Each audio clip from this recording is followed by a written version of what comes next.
Black history. According to the public school system, Negroes were brought to America in 1619, forced to work as slaves on plantations, until one day this great white man named Abraham Lincoln came along and felt bad for the slaves and signed the Emancipation Proclamation in 1863, which freed the slaves. But there were still some bad whiteys in the southern states that passed Jim Crow laws for segregation. Afterwards, there came more whites that felt bad and then gave blacks civil rights in the 1960s, then allowed a black man to have the presidential office named Barack Obama. Now blacks are finally equal to whites. We can all get along. The end. Now, moving right along to our English lecture for the day. I don't think so.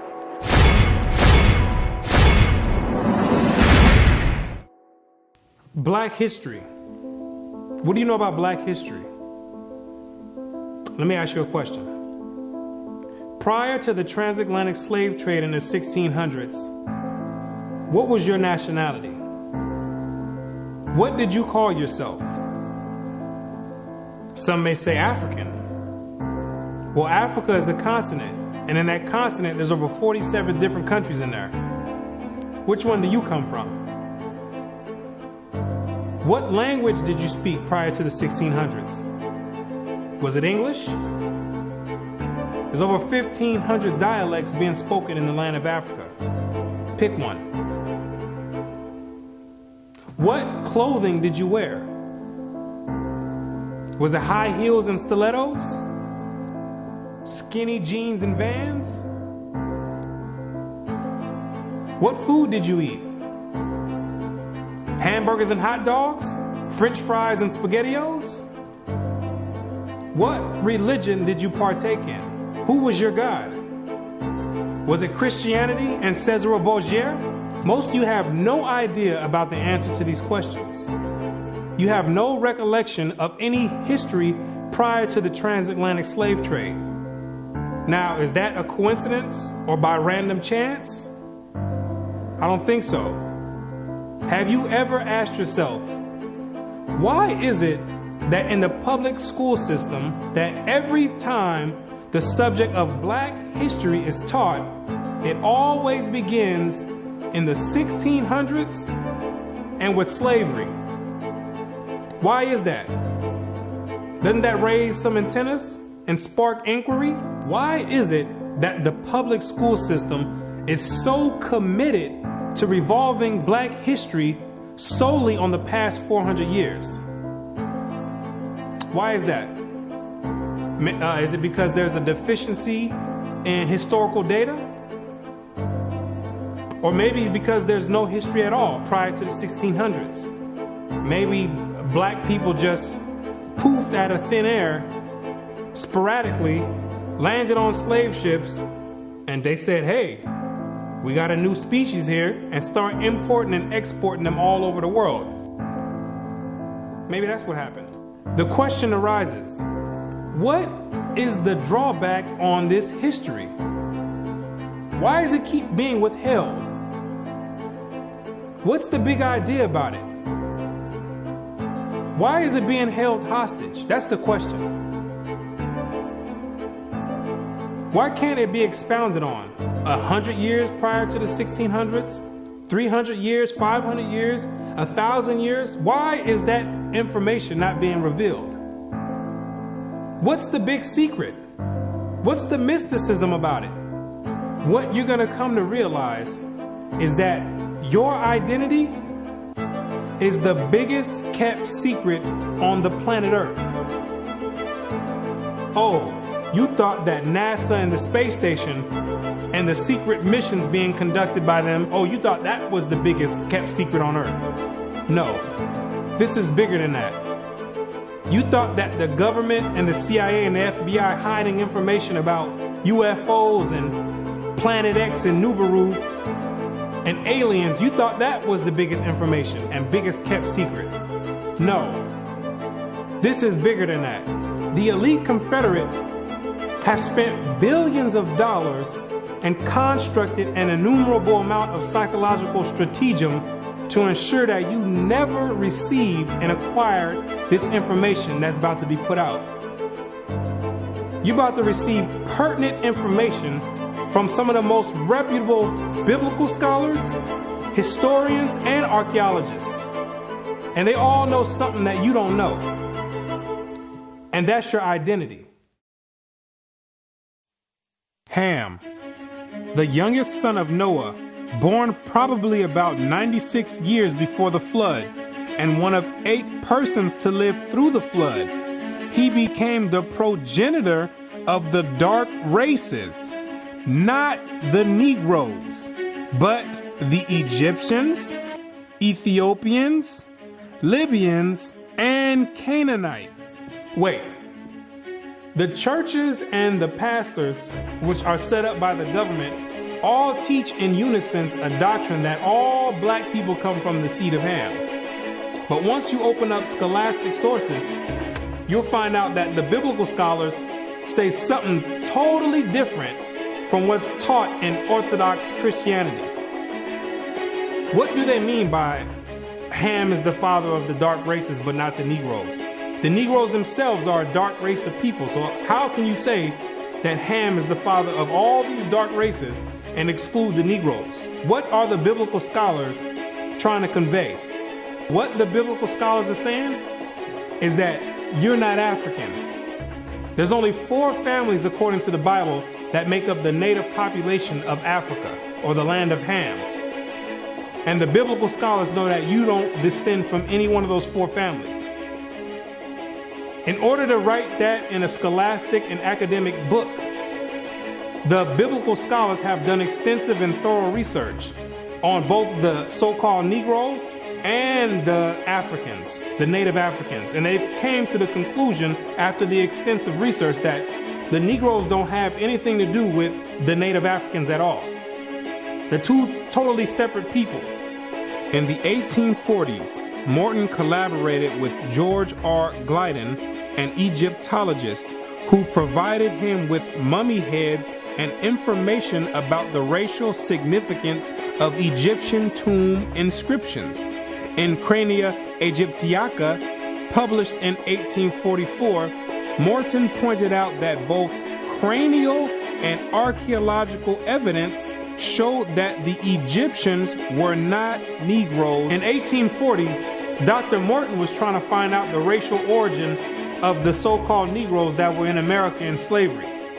So he got together with the Egyptologists, which supplied him with the mummy heads, and what he did was conduct an extensive research on the cranial remains of the heads in Egypt, in contrast to the cranial remains of the heads in America. And what he found out is that the Negroes that were in slavery were not Africans. He found out that the skulls were 2 totally different types of skulls. The Negro's head was longer than the Egyptian head.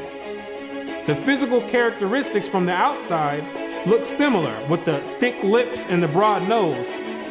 But once you start delving into the real characteristics, he found out that there were 2 totally different people, as abolitionists and colonizationists had maintained, and that in fact, blacks had been relegated to the same servile position in ancient Egypt as in modern America. But what Dr. Morton did discover is that the Negroes that were serving slavery in America served the same position and servitude in ancient Egypt when they matched other skulls and other cranial remains in Egypt. They said these are exact matches. So what are the scholars saying? What you're going to find out is that they're saying that you are the biblical Israelites. Yes, you're the same exact people that served slavery in the land of Egypt. You're the same exact people that God sent Moses to go redeem under the hand of Pharaoh.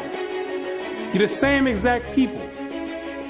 And when you read the Bible, you'll find out that slavery is a central theme in the Bible. It's a reoccurring theme with the Israelites. The Israelites cannot run away and get away from serving slavery. It continues to happen over and over, all the way up until today. You came out of Egypt as slaves.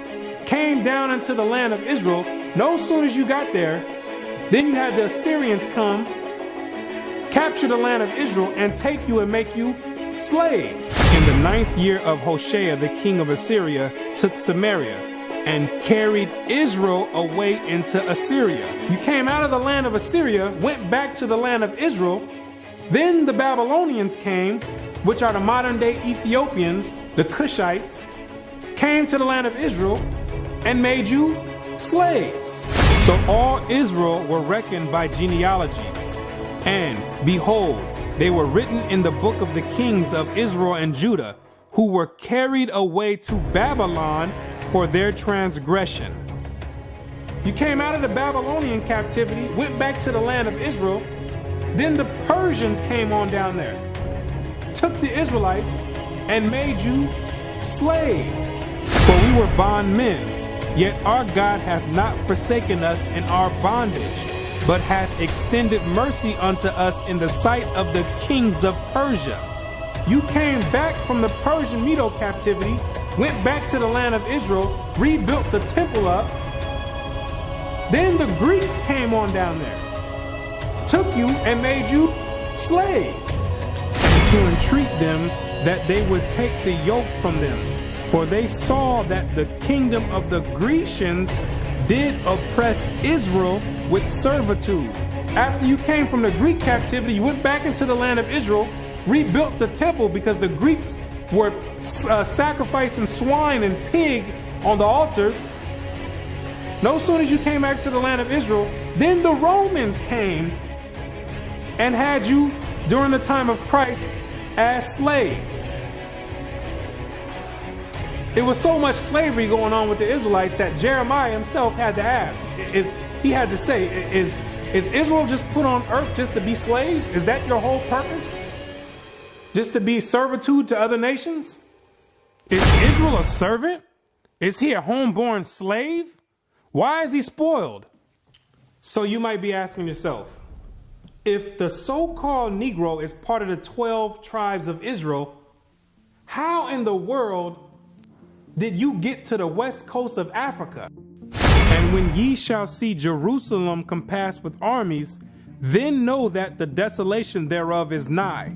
This is Christ right here speaking to the Israelites. He says, when you see Jerusalem compassed or surrounded by the Roman armies, then know that the desolation or the destruction of the land of Israel is getting ready to happen. The Romans getting ready to come in here and tear some stuff up. Then let them which are in Judea flee to the mountains, and let them which are in the midst of it depart out. And Christ says, when you see the Romans coming in, you better get ready to flee into the mountains. And what you're going to realize is that the mountains that he was talking about was the land of Africa. It was the same exact place that Mary and Joseph took Jesus when they were fleeing from Herod when he was trying to come find Jesus to kill him.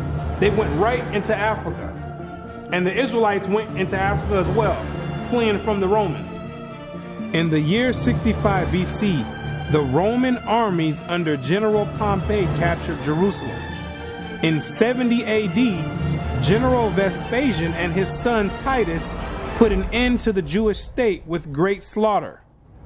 During the period from Pompey to Julius, it has been estimated that over 1 million Jews fled into Africa, fleeing from Roman persecution and slavery. The slave markets were full of black Jewish slaves. Over 1 million of you Israelites fled from the land of Israel into the land of Africa, running away from the Romans because the Romans was coming to put slaughter to the Israelites. The ones that didn't take heed to the prophecy of Christ when he said you better leave and go to the mountains, go to Africa, when they got caught by the Romans, they were taken back to Europe and sold in slavery and put in servitude and became gladiators, put in the lions' dens. The pagans and the Romans attacked the Jews indiscriminately, both the Jewish soldiers and the uninvolved peaceful population without mercy. As a result of this merciless attack, Many Jews fled to those parts of northwest Africa known as Tunisia, Algeria, Morocco, and Mauritania. Many other Jews fled to other areas where Rome did not have any jurisdiction. This was to the region of the south, the Sahara Desert, and the Sudan. Grazel says, such is the explanation of how the Sahara Desert first acquired Jewish tribes, toughened by a fighting tradition and possessed of physical characteristics, black, which it is said still makes them approximate very closely the original Jewish population of Palestine. And after migrating from Israel and dwelling on the northwestern parts of Africa, after you were fighting vigorously with the Romans, you had no choice but to start migrating to the southern regions of Africa, where the Romans didn't have any jurisdiction. Because the Romans were relentless and they were adamant about putting all Israelites to death. So in order to get any type of peace, the Israelites had to start migrating to the sub-Sahara parts of Africa. The scholars know this for a fact. The biblical scholars know this for a fact. They know all the history of the Israelites and their migration patterns. Whatever may be thought of the more or less mythological traditions connected with the earliest Jews in North Africa, it is now practically an established fact that a Jewish nation, Jewish at least in faith, and perhaps too in origin, long held sway south of the Sahara. In later centuries, Jews are believed to have settled in Western Africa during the height of the Songhai, Mali, Ghana, and Kanem-Bornu empires. According to accounts from explorers of the region, several powerful Jewish families of the Songhai Empire were of Jewish origin. Some accounts place West African Jewish communities in the Andu Forest of Dahomey, south of Timbuktu. In the 1930s, these groups still maintained a Torah scroll written in Aramaic that had been burned into parchment with a hot iron instead of ink so it could not be changed. In the 1930s, the historians went over there and still found Israelites over there that didn't get captured in the slave trade, still practicing the Hebraic faith, still knowing who they were. With a Torah, which is the first 5 books of Moses, written in Aramaic. That's the ancient language. And it's a shame that they have to burn it in hot iron so the European colonialists don't come over there tampering with it and taking the evidence and trying to hide the history. It's a shame that they have to do that. It is a total shame that they have to do that. The black Jews had an advantage over the African tribes. They carried their culture, history, laws, and written records with them. The Jews made use of every opportunity. They were an industrious and skillful people. In the Jewish Ghanaian states were found kings, princes, governors, generals, secretaries, treasurers, revenue agents, judges, architects, engineers, doctors, historians, language interpreters, mathematicians, jewelers, sculptors, masons, carpenters, painters of art, goldsmiths, leather workers, potters, armorers, saddlers, blacksmiths, agriculturalists, etc. Who told you that you was a bunch of Negroes running around on the west coast of Africa, butt naked, swinging from vines? Who told you that lie? You were and still are a prestigious people, a skillful people.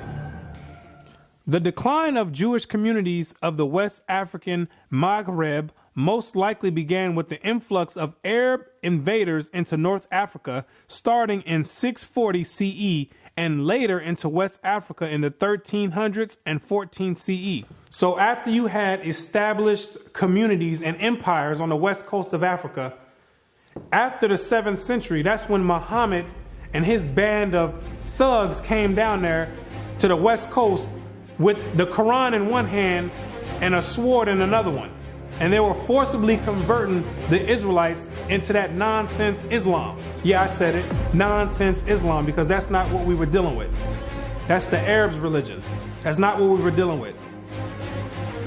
And that was the decline of the Hebraic community over there in the west coast of Africa. And that was the forefront in the beginning of the slave trade.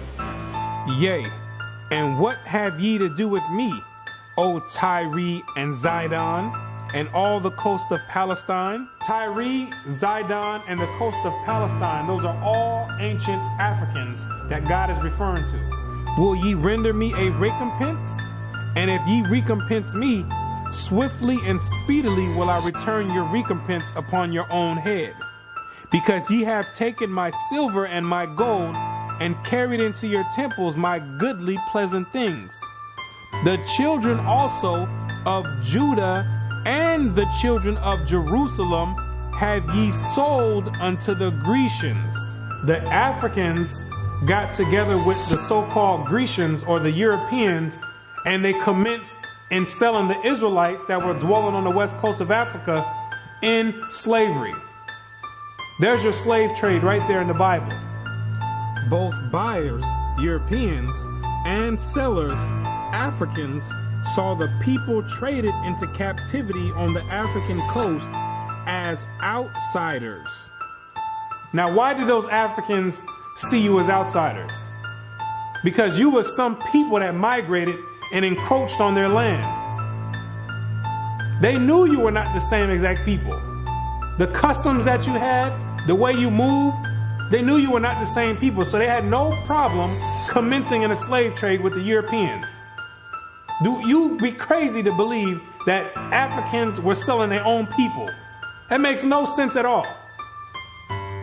When the Europeans put that in the textbooks, they're using technicalities, saying Africans sold other Africans. When they're using technicalities, what they mean to say is native Africans were selling Israelites that were living in Africa. It'd be no different if somebody wrote history of 500 years from now and say there was a slave trade that happened here in America. Say black people got together and start selling white people to the Chinese. If somebody with the same mindset that the Europeans have wrote history 500 years from now, they would say Americans were selling other Americans to the Chinese. When it's two totally different nation of people living in America. You can't just say Americans sold other Americans. Two totally different people. It's the same exact scenario on the west coast of Africa. There are both oral and written explanations that trace the origin of the Igbo. And the most tantalizing is an association of the Igbo to the Hebrew race. This assumption is based on the fact that Igbo culture has many similar traditional customs like that of the Jews. Similar customs are observed in marriage negotiations, childbirth and circumcision, restitution, attitude to totem animals and taboos, as well as hospitality to others, especially to strangers, etc. The Igbo are therefore said to be the split and lost group or tribe of Israel that refused to wander further northeast with Moses, but preferred going down southward. The Igbo people have many Jewish traditions. Naomi Katz, the current Israeli ambassador in Nigeria, and others point to their possible ancient Israelite origins. See, the scholars, they've done their research on the Igbo tribe, extensive research. And they've compared the traditions of the Igbo tribe, and they've matched them up to the biblical traditions of the Israelites. And they said, whoa, these are strikingly similar. The only way that these people could be practicing the Hebraic faith this close is if they were the biblical Israelites themselves. So you may ask yourself, what is the significance of the Igbo tribe to the so-called Negro in the Americas? When you do the research, what you're going to find out is that the Igbo tribe is one of the main sought-out tribes that were captured and sold in the transatlantic slave trade and came right here to America. The British were the major buyers before they banned their own slave traffic in 1807. They were replaced by the Portuguese and the Spanish for as long as the traffic continued here. The majority of the captives were speakers of Igbo dialects. You can hear me clearly, Rabbi. Let us have your name once more. My name is Rabbi Yehuda Ben Shomer. Okay. Well, is it okay if we just call you Yehuda? Yeah, that's fine. Today? Okay, yeah, that's great. fine. No problem at all. I'll go on even further to say this, that the slave trade is actually connected to Deuteronomy 28, because the majority of the slaves that were brought to the Caribbean islands and brought to the Americas were Igbo people, were people of Hebrew and Hebraic Israelite descent, if you will. And so if you read Deuteronomy chapter 28, it matches perfectly what happened to the Hebrew slaves, the black Hebrew slaves, during the slave trade. It just matches it perfectly. Back up now. I think we just rung a bell here. Hold up now. Okay. Hold up. Hold the presses. Okay. Hold up. I hope everyone is listening to this. This is you about to rock some boats now, Ben Yehuda there. Hold up now. Listen to what he's saying here. So you are saying that there's a great chance, or more so, that the black people that links directly to the slave trade are from the lost tribes of Israel. Is that what you're saying here, sir? Yes, I am. Now, granted, I will qualify that I don't. Wait a second. I don't believe that every single black person is Hebraic or Jewish, but I'm saying that the majority of the slaves involved in the slave trade were Hebrews. These people knew exactly who they were buying and selling, both the Africans and the Europeans. The Europeans, which are the Romans went after 70 AD, they went conquering, and they done hid themselves under different nationalities after they done conquered the native people that were in those lands in Europe. Hid themselves under the French, under the British, under the Portuguese. They're the same exact Romans. And all they're doing is continuing the agenda that was put in place in 70 AD. When they came down there looking for the Israelites. It's the same exact agenda. And carrying it forward to today. It's the same exact agenda. They knew exactly who they were aiming for. It's not by coincidence that all the history matches up perfectly with the Bible prophecies. It's not a coincidence. And then they push a doctrine on you in church talking about it doesn't matter. So then you never go and look for this information. Now you see exactly why they don't put none of this in black history, why they don't go prior to the 1600s. You start digging prior to the 1600s, and then you find out you come or descend from the Igbo tribe. You start doing your research. Well, let me find out a little bit more about this Igbo tribe. Then you find out that the Igbo tribe are known as fact descend from the 12 tribes of Israel. So then you say, hold on. Something's not right here. That's the exact reason why they don't go prior to the 1600s. You're not supposed to find out this information. They're supposed to keep renaming your nationalities every few years to cause confusion and to have you confused not knowing who you are. Each year, something else come out. First you called Negro, then you called color. Then 10 years later, they switch it to African American. It's all by design. Now you have to be asking yourself, if you are supposed to be the people of God, the chosen people of God, why is it that he continues to allow you to keep going into slavery after slavery after slavery? And why does he have you building up everybody's civilization off of the back of your slave labor. And it shall come to pass, when thou shalt show this people all these words, and they shall say unto thee, wherefore hath the Lord pronounced all this great evil against us? Or what is our iniquity? Or what is our sin that we have committed against the Lord our God? Then thou shalt say unto them, because your fathers have forsaken me, saith the Lord, and have walked after other gods, and have served them, and have worshipped them, and have forsaken me, and have not kept my law. What you're going to realize is that when Moses brought you out of the land of Egypt and you entered into the wilderness, you entered into a covenant with the Most High God, the creator of everything you see in heaven and in earth. You entered in a blood in and blood out agreement with the creator. And he kept his end of the bargain, but you never kept yours. And he took the book of the covenant and read in the audience of the people. And they said, all that the Lord hath said, we will do, and be obedient. And Moses took the blood and sprinkled it on the people and said, behold, the blood of the covenant, which the Lord hath made with you concerning all these words. Once Moses sprinkled the blood on you, there was no way out of it. You entered into the covenant. And it shall come to pass, if thou shalt hearken diligently unto the voice of the Lord thy God, to observe and to do all his commandments, which I command thee this day, that the Lord thy God will set thee on high above all nations on the earth.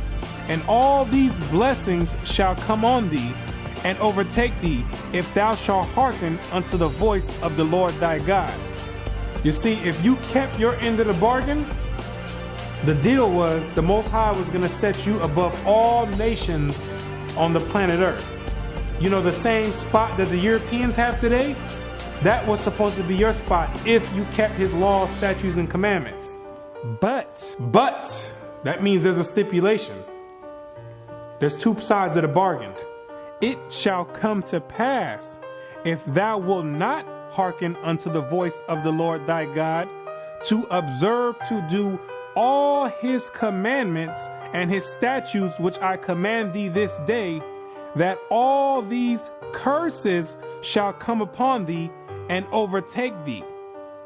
Thy sons and thy daughters shall be given unto another people, and thine eyes shall look and fail with longing for them all the day long, and there shall be no might in thine hand.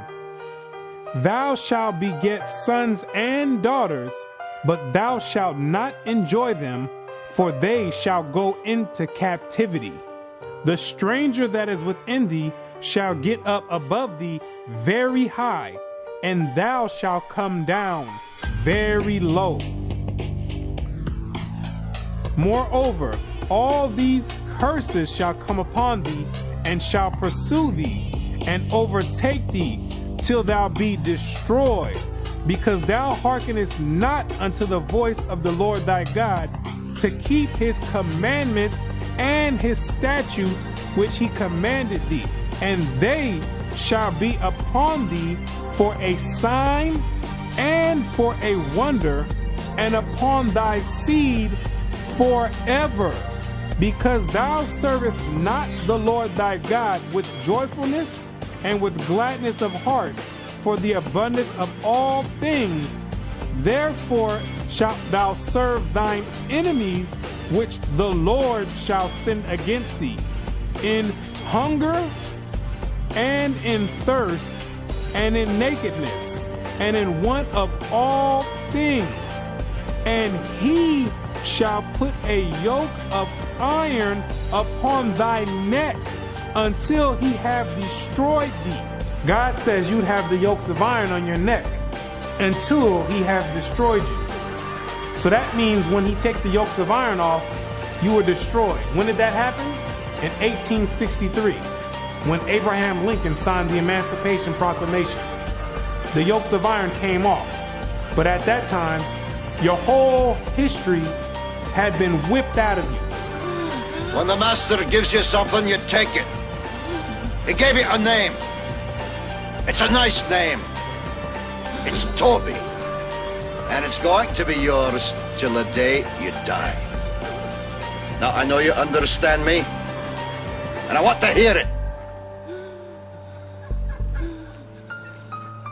Again!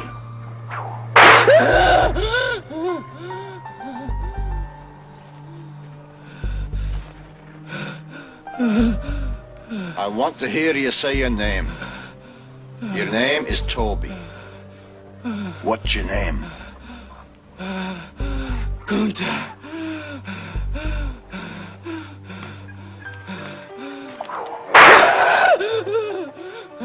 Lord God, help that boy. They're gonna whip him dead. What's your name? Say it. Toby. Who are you? Say your name.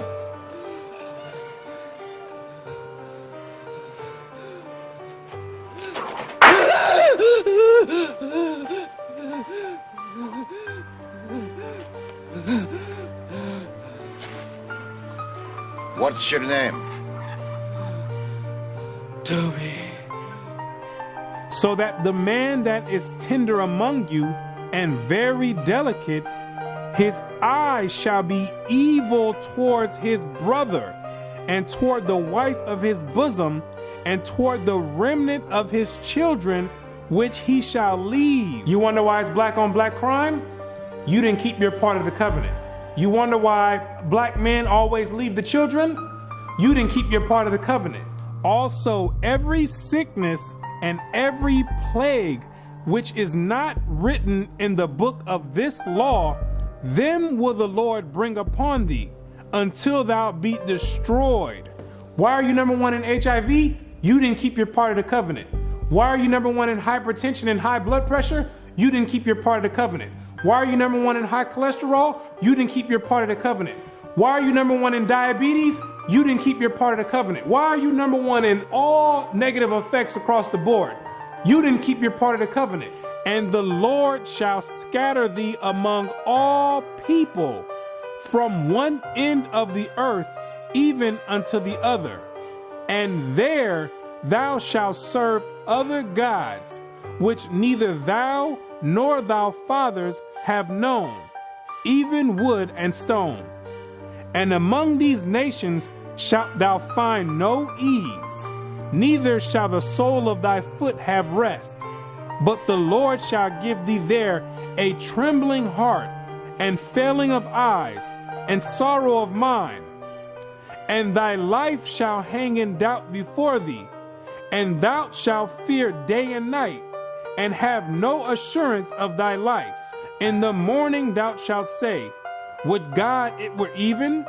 And in the evening thou shalt say, would God it were morning? For the fear of thine heart wherewith thou shalt fear, and for the sight of thine eyes which thou shalt see. And the Lord shall bring thee into Egypt again. The word Egypt in the Bible means bondage or slavery. I am the Lord thy God, which have brought thee out of the land of Egypt, out of the house of bondage. So when God says he's going to bring you into Egypt again, he's saying, I'm going to bring you into slavery again with ships. But this time you're going with ships, packed up like sardines in a can. By the way whereof I spake unto thee, thou shalt see it no more again. And there ye shall be sold unto your enemies for bondmen and bondwomen, and no man shall buy you. And God says no man shall buy you. Back in the biblical days, you would be able to buy or redeem a slave by payment. But God says no man is going to be able to redeem you out of this slavery. This last one I bring you to, this last Egypt, nobody's going to get you out of it. Marcus Garvey tried to get you out of it, didn't work. Martin Luther King tried to get you out of it, didn't work. Malcolm X tried to get you out of it, didn't work. Louis Farrakhan tried to get you out of it, didn't work. Al Sharpton tried to get you out of it, didn't work. Why? Because you are still breaking the covenant.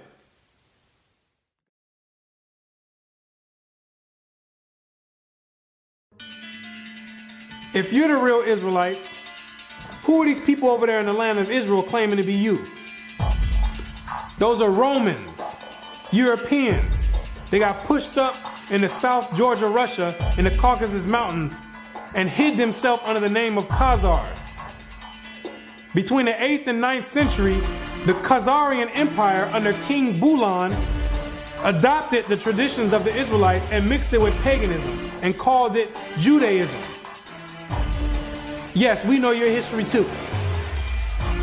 Then after the Holocaust, which was politically motivated, the elite used that as a pretext to invade the land of Israel and took those Khazarian converts and placed them in that land in 1948. In May of 1948, a new Jewish state, Israel, was born in a bath of blood. Jewish troops routed Arab forces from the city of Haifa in the first of a series of battles that were to reverberate through the years.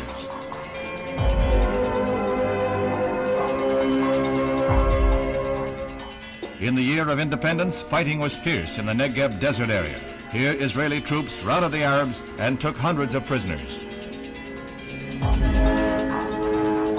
Meanwhile, on May 14, 1948, the new government headed by David Ben-Gurion is installed in Tel Aviv. Thus, for the first time since the Roman legion destroyed Jerusalem in the year 70 AD, the Jewish people have a nation of their own. United Nations teams accompany Israeli soldiers under the white flag to retrieve the bodies of soldiers killed in the continuing strife with Arab troops. The UN was able to effect some uneasy pacts calling for a truce, but skirmishes continued to break out. Dr. Chaim Weizmann joined Premier Ben-Gurion in the government. The Jewish patriot became president as Israel went before the United Nations to seek a place in that world body. The Middle Eastern Arabic nations were in violent opposition, and when Israel was voted a membership, they walked out in a body. For the rest of the day, their seats remained empty, but they returned the next morning to no further incident. Thus, history was made as the Jewish state of Israel was born. Conceived in strife and weaned on violence, Israel has flourished to become a constructive voice in world affairs. Her flag became a symbol of hope. To destabilize the Middle East. Prior to that, those people never lived in the land of Israel. Prior to 1948, those people never stepped foot in the land of Israel. Those are Europeans hiding themselves, European Romans hiding themselves under Jewish. That's what they keep doing each time. They keep going different places and taking on different nationalities. They're the same exact people.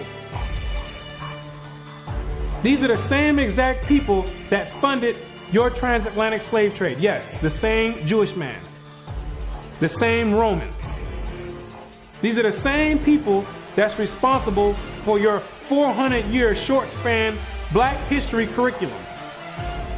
These are the same exact people that control the media outlets and push rap music on the whole Black community and support it and push it on the forefront. The same exact people. They control all the media. These are the same exact people that are responsible for your Christian churches in all the neighborhoods in the Black community.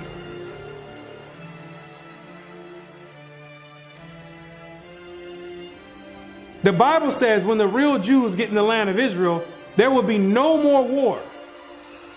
Since those converts, Khazarian converts, went into the land, it's only been war. They don't fit the prophecies. They over there dealing with Satan. I know thy works and tribulation and poverty, but thou art rich. And I know the blasphemy of them which say they are Jews and are not, but are the synagogue of Satan, using the Babylonian Talmud as their authoritative source. These people are not the real Jews, and they have nothing to do with the Most High God and the biblical Israelites. They're not the real Jews, and they're dealing with Satan at the highest level. What are these nations trying to accomplish by suppressing all this information? What you're going to realize is that there's a group of nations that are confederate together that have been trying to get rid of the Israelites from way back when so they can offset the Bible prophecies. Keep not thou silence, O God. Hold not thy peace, and be not still, O God. For lo, thine enemies make a tumult, and they that hate thee have lifted up the head. They have taken crafty counsel against thy people, and consulted against thy hidden ones. They have said, come, and let us cut them off from being a nation, that the name of Israel may be no more in remembrance. The elite know that America, according to the Bible, is the last kingdom before the return of the Messiah. It's the last reigning kingdom, called Babylon the Great, or the Little Horn. And they're trying to offset prophecy and prolong their rulership, because they know that when Christ returns, he and the 144,000 are going to be the next ruling government on the planet Earth. And he that overcometh and keepeth my works unto the end, to him will I give power over the nations, and he shall rule them with a rod of iron. As the vessels of a potter shall they be broken to shivers, even as I received of my Father. And I heard the number of them which were sealed, and there were sealed 144,000 of all the tribes of the children of Israel. The elite don't want this prophecy to go forth. They're going to do anything in their power to offset the prophecies and prolong their rulership, because they know that once the Israelites are in rulership or in authority, that all these nations that had a hand in enslaving the Israelites, they're all going in captivity. It's going to be their turn for servitude. For the Lord will have mercy on Jacob, and will yet choose Israel, and set them in their own land. And the strangers shall be joined with them, and they shall cleave to the house of Jacob. And the people shall take them and bring them to their place. And the house of Israel shall possess them in the land of the Lord for servants and handmaids. And they shall take them captives, whose captives they were, and they shall rule over their oppressors. Therefore, all they that devour thee shall be devoured, and all thine adversaries, every one of them, shall go into captivity. And they that spoil thee shall be a spoil, and all that prey upon thee will I give for a prey. He that leadeth into captivity shall go into captivity. He that killeth with the sword must be killed with the sword. Here is the patience and the faith of the saints. The elite have got together with their top scholars in their think tanks, and they know these prophecies to a T. They didn't study this book back and forth. They understand all the breakdowns and prophecies.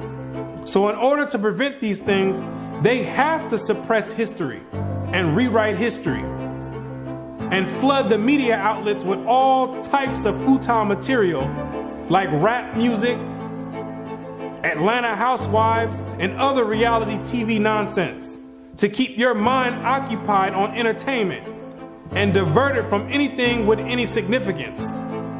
And the success rate of that to black people is extremely high. The black man won't pick up a book if his life depended on it. A book is kryptonite to the black man. It's like spraying Raid on a roach. They say if you want to hide anything from a black man, you put it in a book. But despite these efforts of trying to offset prophecy, there's Israelites waking up all over the world by the thousands, coming up out of sleep and getting rid of these Gentile gods and coming back to the Most High God, the creator of heaven and earth, and keeping their end of the bargain. For the children of Israel shall abide many days without a king, and without a prince, and without a sacrifice, and without an image, and without an ephod, and without a teraphim. Afterward shall the children of Israel return and seek the Lord their God and David their king, and shall fear the Lord and his goodness in the latter days. The kingdom of heaven rulership, the governing body, is being set up right now in the midst of everyone, and nobody even knows it. While America is on an economic decline, God is raising up the ruling government of the kingdom of heaven. He says, even though the children of Israel are as the sand of the sea, only a small remnant are going to be saved from his wrath. Isaiah also crieth concerning Israel, though the number of the children of Israel be as the sand of the sea, a remnant shall be saved. Because the majority of you Israelites are going to be too caught up and bugged out of your mind and caught up in the world and caught up in Christianity to even give the Creator a thought. And even to consider to go back and keep your part of the covenant. But God says, He's not sending you in slavery no more. He says, if you didn't learn this time from all the captivities you've been under, if you didn't learn from getting your backs whipped, if you didn't learn from being hanged, if you didn't learn from having your sons and daughters sold, He says, I'm not bringing you into captivity no more after America. This is the last captivity. He has another plan for you. You got another punishment coming. It's called the lake of fire. But the fearful and unbelieving and the abominable and murderers and whoremongers and sorcerers and idolaters and all liars shall have their part in the lake which burneth with fire and brimstone, which is the second death. And you're going to be there for a very long time. But to those that have an ear and come back and return to the Heavenly Father, He's going to make a new covenant with you. For finding fault with them, He saith, behold, the days come, saith the Lord, when I will make a new covenant with the house of Israel and with the house of Judah. The Bible says that the new covenant is with the Israelites, not all nations. He made the first covenant with you, and He's making the next covenant with you as well. Not according to the covenant that I made with their fathers in the day when I took them by the hand to lead them out of the land of Egypt, because they continued not in my covenant, and I regarded them not, saith the Lord. For this is the covenant that I will make with the house of Israel after those days. What does it mean after those days? It's talking about when you get into the wilderness. Yes, you have to go to the wilderness again. The same way when you came out of Egypt and you went into the wilderness and made the first covenant is the same exact way when you come out of America, which is the modern Egypt, you're going to have to go into the wilderness again. And I will bring you out from the people and will gather you out of the countries wherein you are scattered, with a mighty hand and with a stretched out arm and with fury poured out. And I will bring you into the wilderness of the people, and there will I plead with you face to face, like as I pleaded with your fathers in the wilderness of the land of Egypt. So will I plead with you, saith the Lord God. And I will cause you to pass under the rod, and I will bring you into the bond of the covenant. The covenant is going to be made after Christ returns. That's the new covenant. Then in the new covenant now, you're still under the same exact covenant you made when you came out of Egypt. That's a binding covenant right now. I will put my laws in their mind and write them in their hearts. And I will be to them a God, and they shall be to me a people. And God says he's going to put his laws in your mind. Yes, those same laws that your Christian church teaches are done away with. Those are the laws that are going to govern the kingdom of heaven. The same way America has their laws that govern America. The laws written in the Bible in the first 5 books of Moses, those are the laws that's going to govern the kingdom of heaven. Those are the same exact laws that you promised and made a pact with the Most High saying that you would keep, and you refuse to keep to this day. That this is a rebellious people, lying children, children that will not hear the law of the Lord, which say unto the seers, see not, and to the prophets, prophesy not unto us right things, speak unto us smooth things, prophesy deceits. Yet the number of the children of Israel shall be as the sand of the sea, which cannot be measured nor numbered. And it shall come to pass that in the place where it was said unto them, ye are not my people, there it shall be said unto them, ye are the sons of the living God. In these same exact places where you were scattered for a reproach and called by different names like African American, Negro, and colored people, and where you were told in church that you were a Gentile, in these same exact places, it's now being told to you that you're actually the children of Israel. Prophecy is being fulfilled right now. It's up to you now to make a choice. Either you're going to come back and keep your end of the bargain, or you're going to still stay out in the world. And if you stay out in the world, the only thing you can look forward to is weeping and gnashing of teeth. The Most High is extending out his hand one last time. It's either you're going to repent and come back, or you're going to die in your sins. You can hang on to whatever you want. You still want to worship the Gentiles' gods? You go for it. The Gentiles can teach that the law's done away with. They wasn't back there in the wilderness, and they wasn't back there with the blood sprinkled on them. They wasn't under a covenant. They weren't back there saying, we will obey. You did. The Most High never gave them no laws to keep, but he gave it to you. He showeth his word unto Jacob, his statutes and his judgments unto Israel. He hath not dealt so with any nation. And as for his judgments, they have not known them. Praise ye the Lord. So there's no punishment for them not keeping the laws. But there's a great punishment for you not keeping it. So it's time to decide. Either you're going to be in or you're out. But now you know who you are.